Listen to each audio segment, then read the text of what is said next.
All right, if you're here today, you're interested in our aircon helmet cooling system or you already own it. So I wanted to give you a quick run through about the system itself and what it comes with. I've already unboxed it here. Let me go ahead and give you a quick rundown. The system installs extremely easily. This is the carbon fiber mounting plate that it comes with. And it comes with this 8-gauge wiring harness. And these rubber standoffs that are designed to keep the system from heat soaking so easily in the car. It's obviously a very hot environment. Before I get into the functionality of this system, I wanted to go ahead and give you a better idea of all the accessories that are needed to really make this system perform properly. In motorsports, generally speaking, everyone's so used to using a 3-inch inlet. 3-inch NACA ducts and 3-inch ducting is ubiquitous in the industry. But we found that our system really requires more air than the 3-inch can provide. So we suggest using our 4-inch NACA duct with the system, 4-inch plenum, 4-inch NACA duct, and 4-inch ducting.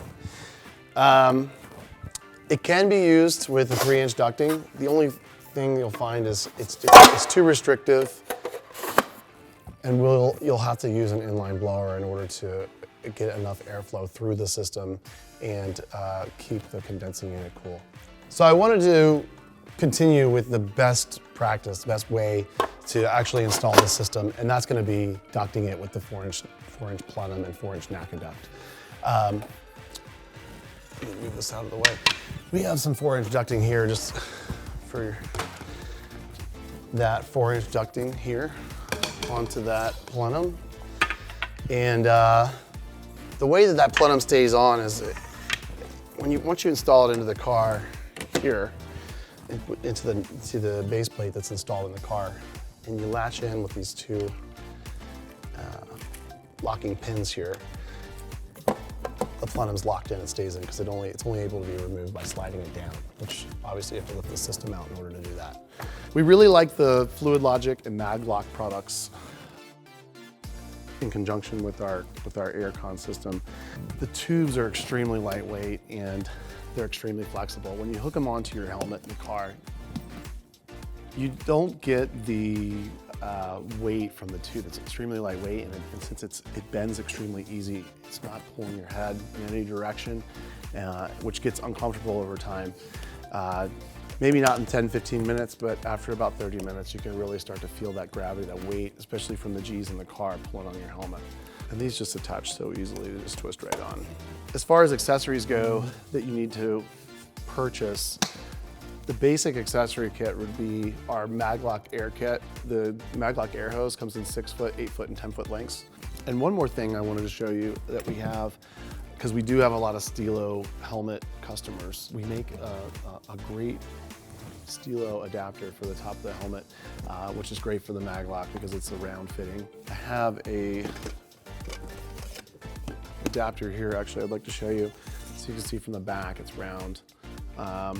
And it comes with adhesive. It's super easy to attach to the top of the helmet, just like this one is here. And again, we have those available on our website. Very simple, straightforward installation process here. You know, you're looking at maybe 4 riv nuts. The mounting plate, using 4-inch ducting, you're not going to need any type of inline fan. Once you figure out how long your hose is going to be, 6 feet is generally what everyone needs in their car. And then again, the Maglock Air Kit. That's pretty much everything that you would need in a nutshell for this system. So let's get it cranked up. All right. Once you apply power, you just need to hold the power button down for 2 seconds in order for it to turn on. So functionality of the system is pretty simple. It's simple on and off. We're able to control the fan speed for the blower inside the system that's supplying the air to the helmet. It's got 3 different speed settings that you can move through just by holding down the fan button. 1 being the slowest, 3 being the highest. I have the system set to the lowest setting, which is 50 degrees. Once it reaches that, because it's kind of cool in here, we're not inside of a race car, once it reaches that, the system will actually shut down the compressor to save energy, but also keep it from freezing over. The system operates between 50 and 70 degrees on average under race conditions.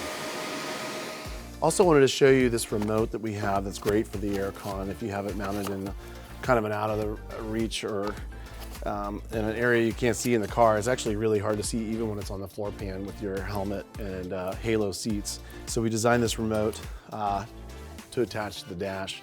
It's got a 3M double-sided tape, sticks right on. Let me just show you how this looks when it's hooked up. Now that I've got this remote hooked up, it's basically an exact replica of the screen that you see here on the unit itself. But I'm going to go ahead and turn it on from here. And again, all the functionality that's found here can be found on the screen here. I'm going to turn this up just so that it shuts the system down so it's not so noisy. You have your set temperature, the actual temperature of the air that's coming out of the system through your helmet. And as you can see, if I lower this back down to, let's say, the lowest setting, which is 50 degrees, you can see the compressor speeds here.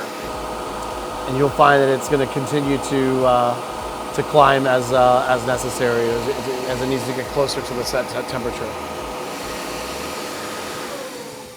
If you have any more questions about the product or the installation itself, feel free to give us a call here at Chillout Systems. Our number is located at the bottom of the screen. My name is Charles. You can reach me at any time or at my email as well.